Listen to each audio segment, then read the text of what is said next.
You want to build a glamping site and you have no idea how to pay for it. Well, today's video is for you. Have you ever heard of a construction loan? This is the kind of loan that you can use to fund the ground up construction of multiple sites on a single plot of land. And it can be a great option, especially if you don't have all of the cash needed to fund the entirety of the project. In my recent video on how to build a glamping site, a number of you wanted to know more about how to finance a glamping site, so let's get into it. So remember in that video, I talked about what a glamping site is. It's this new trend in travel that combines camping with glamorous structures. You get glamping. These structures are very different than your typical single-family home, which is what the traditional banking system is very familiar with. When it comes to a single-family home, you can use a mortgage to buy a single residence or up to 4 residences with a mortgage that is amortized over 30 years. So you'll pay in equal installments over 30 years, and this usually includes the principal, the interest, the taxes, and the insurance. And when you're buying a home,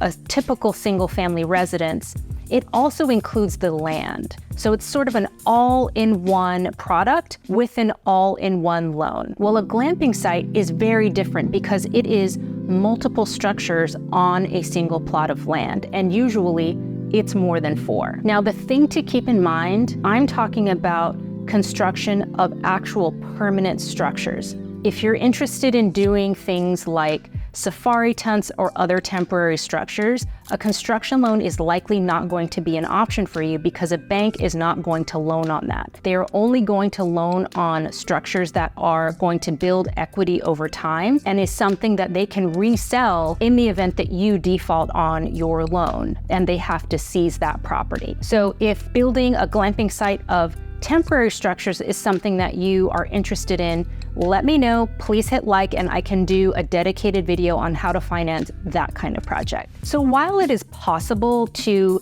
use a traditional mortgage to buy a home that is on tons of acreage where you can build your glamping sites, that kind of mortgage still isn't going to get you to the construction of a glamping site. So I'm not going to talk about that kind of model of financing. In my mind, one of the best ways to actually fund a glamping site is through a construction loan. A construction loan is temporary financing and it will typically run from 6 months to 18 months and is interest only during the construction phase. The great thing about a construction loan is that your interest only payments only apply to the amount that you have drawn down, so that you are not paying payments on the entirety of the loan amount, only on what you have drawn down in order to build. So your payments will increase over time. Now, a construction loan can sometimes fund the acquisition of the land, but those loan products tend to be pretty rare. So for the purposes of this video, I'm going to focus on construction-only loans. Now, construction of even a single-family residence,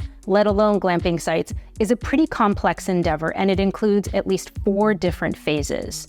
I'm only going to focus on the 3rd of those phases, but just for clarity's sake, the 4 phases are due diligence, and that is when you are looking at the feasibility of the land to support the kind of project that you want to do. The 2nd is purchasing the land. The 3rd is the construction of the glamping sites.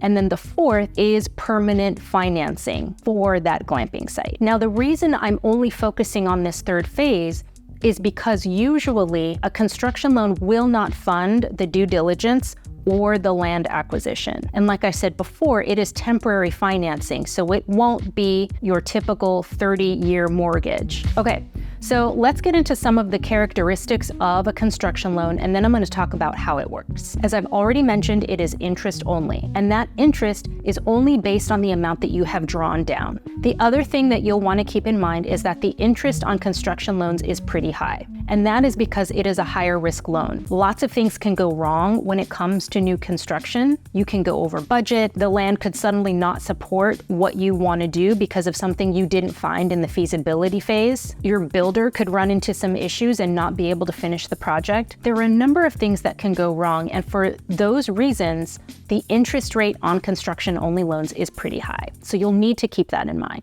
Okay, so let's get into how it works. And the first part that I'm going to talk about is how to apply for for a construction loan. So with a typical mortgage, you can usually just reach out to a bank and give them your financial information, and they'll pre-approve you for an amount of the purchase price of a home. That is not how a construction loan works. A construction loan is going to require some significant paperwork up front in order to be able to apply. The first set of paperwork that you are going to need is a site plan. And this site plan is going to have to be done by a licensed engineer in your state. And the site plan is going to include the layout of the entire property, where the structures are going to go, where your plumbing is going to go, your electricity, your roads, your setback from the roads. The entire sort of almost blueprint of the land is essentially what a site plan is, and that is going to be at least a $3,000 to $5,000 product that you are going to have to purchase from a local engineer. The second thing that you are going to need to apply for a construction loan is your builder. Your builder is going to have to be licensed, bonded,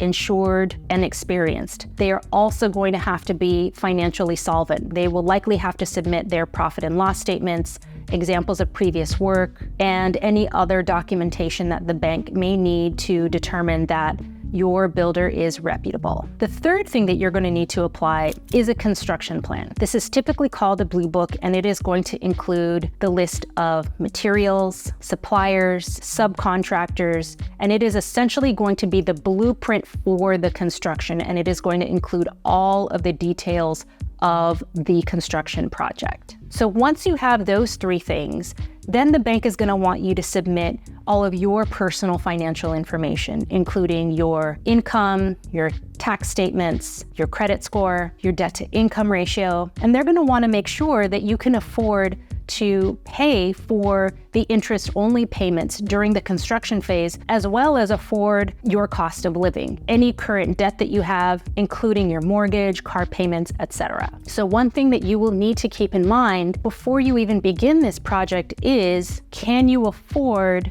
to pay for your living costs as well as the cost of the interest-only payments during construction? Now, once you've submitted all of the finances, you are going to have to close on that loan, bringing 20% down, which is what most construction-only loans typically require, as well as the closing costs, which tend to run from 3 to 5%. All right, so congratulations, you have your construction loan. How does it actually work? Well, it works using a draw schedule, and that is the amount that can be withdrawn on either a timely basis or based on hitting certain milestones of the project. Typically, most banks will use the milestones system in order to control the draws. So the way that the draws by milestone work is that the bank is going to send an inspector who is going to look at the work, the quality, and then determine if it is approved for the builder to get paid. And when they issue the approval, typically the bank will just cut a check to the builder and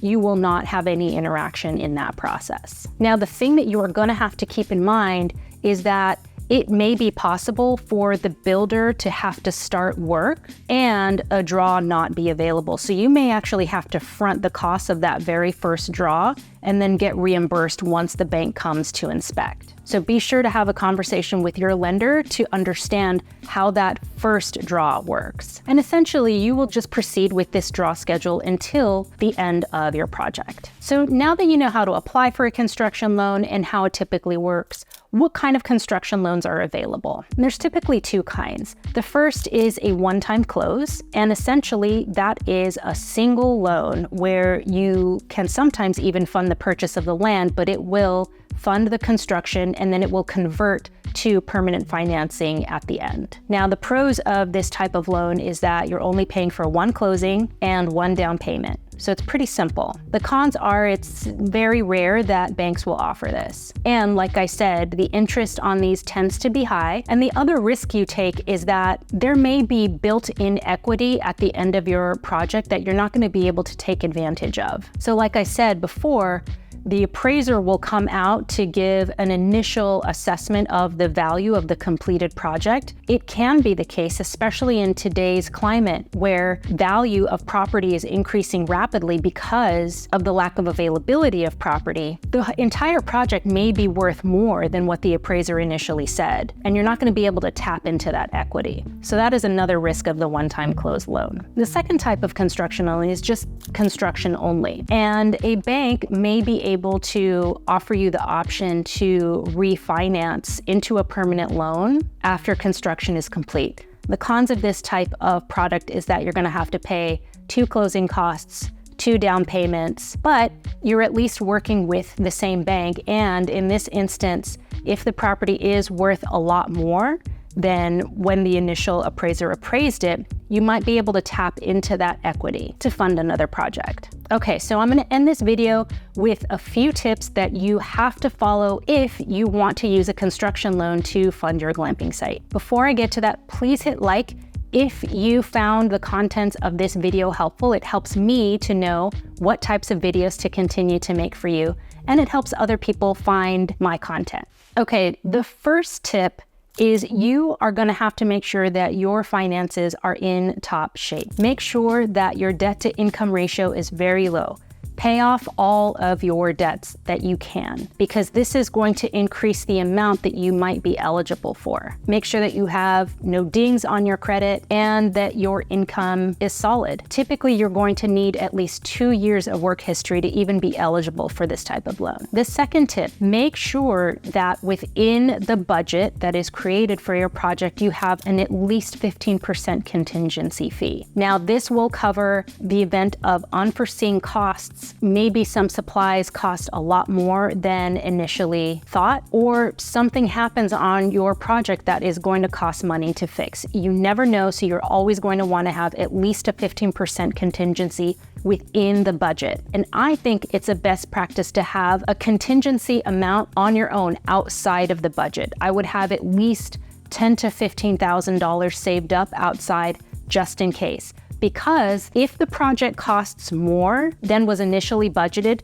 the bank is not going to cover that overage. You have to cover it. So you'll want to make sure to cover yourself and have an extra contingency outside of that budget. The third tip is to work with small and local banks for this type of loan. They are likely to have more flexible products, and they're going to have multiple loan products that are more likely to fit your needs than the bigger banks. They're also going to be familiar with the local builders as well as the local land. And having a local bank that has experience in the type of project that you're looking for is an added bonus. Okay, the fourth and final tip is to interview at least 3 builders for your project, and do this on site, on the land where you plan to do this project. You're going to want to make sure to have at least a rough site plan that you can get from Fiverr to show them what you want to build, where you want to build it, and they're going to be able to tell you what's going to be viable and what's not going to work at all. If you want to become an Airbnb host, my link is down below. You will earn $75 after hosting your first guest. For furnishing your Airbnb, there is a completely free shopping list in the description box below for all of the products that I use to decorate and furnish my Airbnbs. What else do you want to learn about building a glamping site? Please let me know down in the comments. Subscribe to my channel for more content like this. Thank you so much for watching.